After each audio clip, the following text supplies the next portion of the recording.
This is part 3 of our video on annuities. In this part, we're going to finish taking a look at the other two examples on our sheet. So the next one says, Shelley wants to save money to help pay for her university tuition. Each week, she invests the same amount of money in an account that earns 2.6% per annum, compounded weekly. If 3 years later, she has $12,165.24 saved, how much did she deposit each week? So first thing you need to ask yourself, is this simple interest, basic compound interest, or is this an annuity? So when I'm looking at the question, I see that she's depositing money each week. And that's what tells me that this is an annuity question and not just a basic compound interest question. So our annuity formula that we learned a little bit earlier was A equals R times 1 plus I to the power of n, take away 1, divided by I, where A is our final amount, R is the regular payment, 1 is just a 1, I is our interest rate as a decimal, n is the number of payments or the number of times that we're earning interest. So if I read through the question, it says that she's earning 2.6% per annum compounded weekly. So that's my interest rate.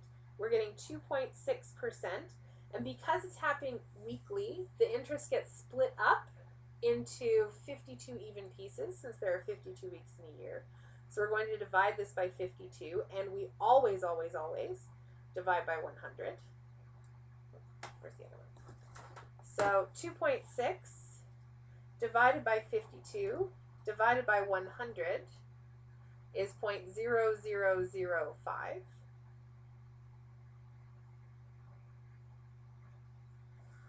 Okay, 3 years, so she's leaving the money invested for 3 years. That's my N. But she's not just making a payment 3 times. She's actually doing it 52 times every year for 3 years. So we multiply this by 52. So 3 times 52 is 156. So they'll be making 156 weekly payments.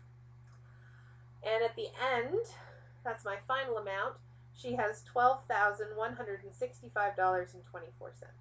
And what we'd like to know is how much she was putting in each week or what the regular payment was. So we're just going to substitute all of those numbers into our formula and then solve.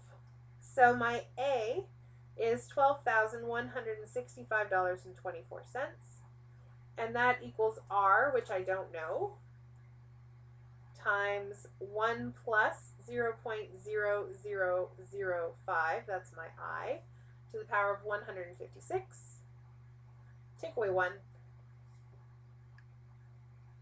divided by 0.0005. So I want to solve for R. I could work all of this out and get a decimal, and as long as I kept all of the decimal places, that would be okay.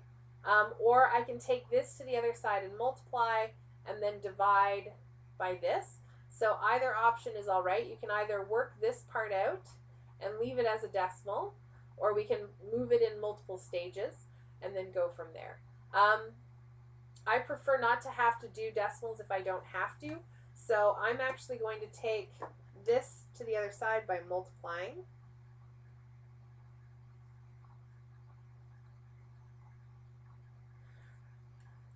So I'm going to do 12,165.24 and multiply by 0.0005. And I get 6.08262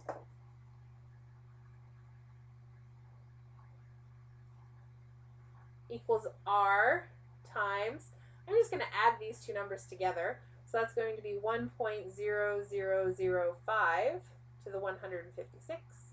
Take away 1. Now to get R by itself, we're going to take this bracket and divide it to the other side.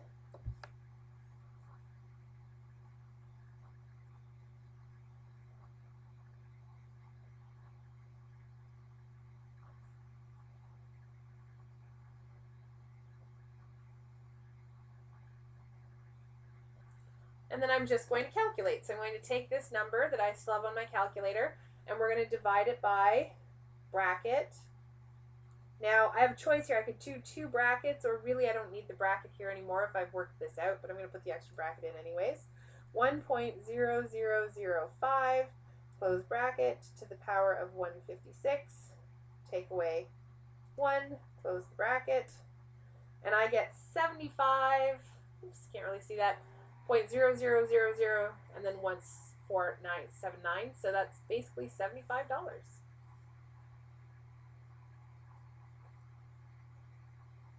So therefore, how much money is she putting in the account every week? She is depositing $75 each week.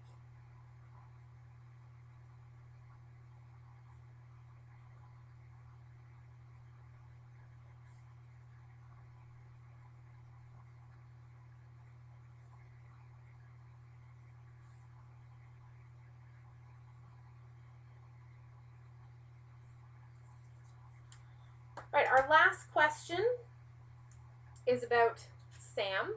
So it says Sam decides to save money for his retirement. He invests $600 each month in an RSP, that's a registered retirement savings plan, that earns 3.6% per annum compounded monthly. If he would like to have $500,000 saved by the time he retires, how long will he have to wait before retiring? So he's doing $600 each month. He's getting 3.6% compounded monthly. He wants $500,000. Now, first thing you need to do is ask yourself, is this an annuity or is this a compound interest or a simple interest question? So the first thing I notice is that it does say each month.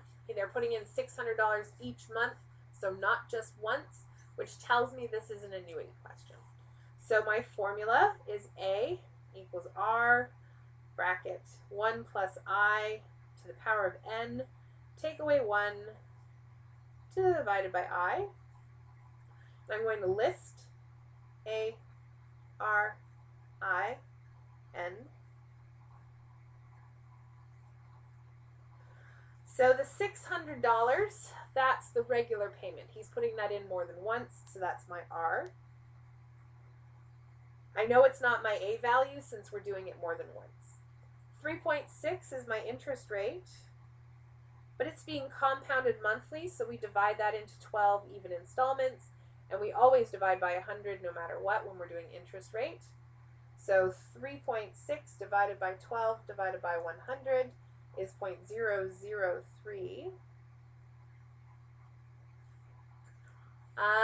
The $500,000 is my final amount. And what we do not know this time is the N. But I do know that whatever we got here, say that was 2 years, we would have to multiply it by 12 since we are doing it 12 times a year. So whatever the number is here, we would have multiplied by 12 to get the N that's in our formula. So I'm going to take all of these things, substitute them into the formula, and see where we can go from there. So I get 500,000 equals 600 times 1 plus 0.003 to the power of N, I don't know what that is, take away 1, divided by 0.003. So I'm trying to solve for N, which means I need to find a way to get most of this stuff to the other side. So I am going to start with the part on the bottom. We're going to multiply both sides by 0.003. So 500,000 times 0.003 is 1,500.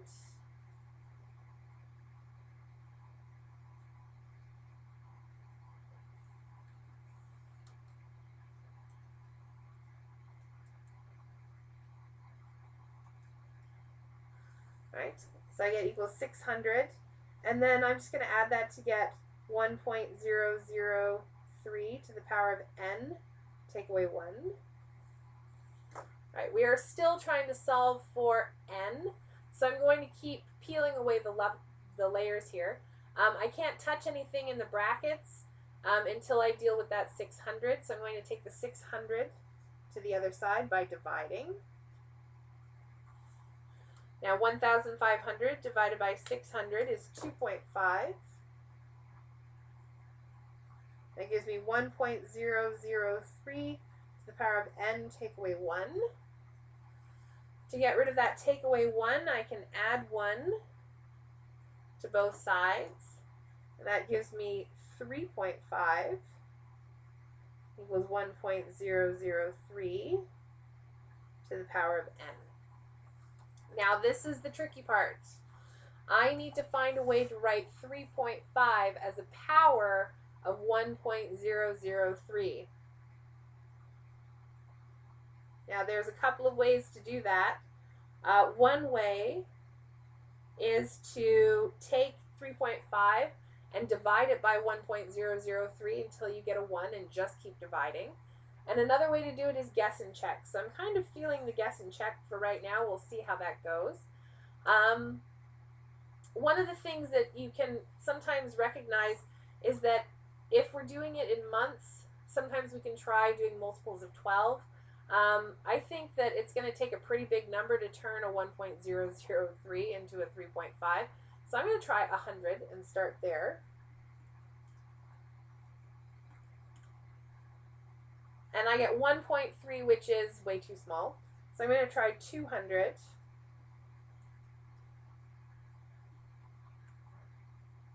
And I get 1.8, still way off. I'm going to do a jump. I'm going to try maybe 400.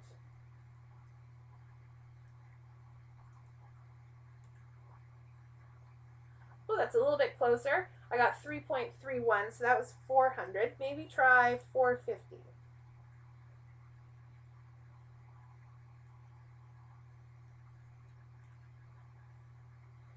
I got 3.8, so that was too much. Let's try 425.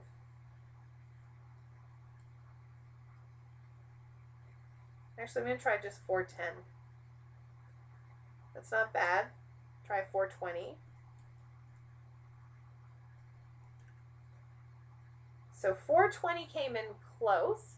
I'm going to try 419 to see if that's any closer.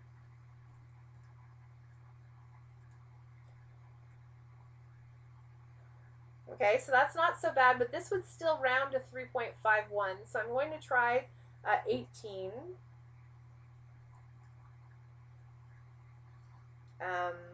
418. Okay, so this 3.49, if you round it up with the 7, would give me that 3.5 that I was looking for. So I'm going to say that it was 417 times. So since the bases are the same, and I'm just going to check one more time that I actually got that right. So 1.003 to the power of 417. Nope, it must have been 418.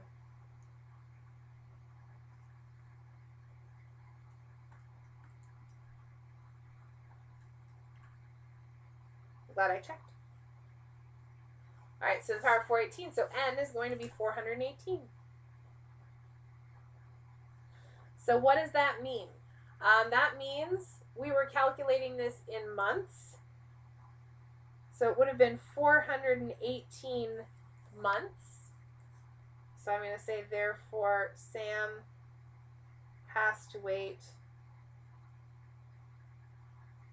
418 months. Now, 418 months, usually we would have done that in years.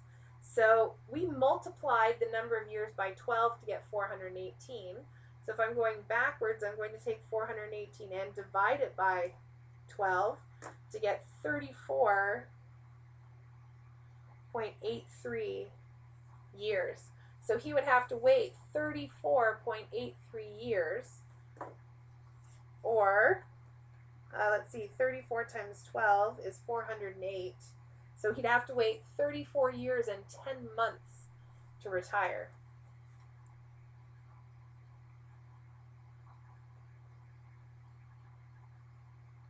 It's a long time.